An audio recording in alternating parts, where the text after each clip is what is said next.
Xo'p, qishki oyoq kiyimlar ko'pincha changib ketadi, ya'ni mani podvalimda ham changib yotadi. Men buni nima qilaman? Yuvaman, mana qishga ozgina qoldi.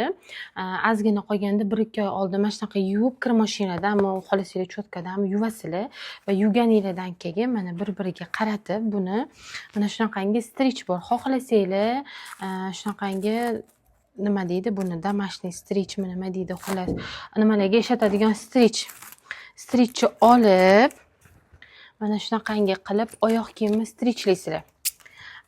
Bilasizlar, men magazinim bo'lgan, oldin oyoq kiyimlarni biz shunaqa saqlardik. Agar qimmat oyoq kiyimlaringiz bo'lsa, buni orasiga qog'oz qo'yib qilasizlar. Qog'oz qo'yib qilsanglar, pachoq bo'lib qolmaydi oyoq kiyimni. Bilasizlar-ku, pachoq bo'lib ketsa kiyib bo'lmaydi ekan. Bu uycha oyoq kiyim bo'lgani uchun bemalol mana shunaqa qilib qilsanglar bo'ladi. Layfhaklar yoqayotgan bo'lsa, like bosinglar, qizlar, podдержка qilinglar, yaqinlarga jo'natinglar.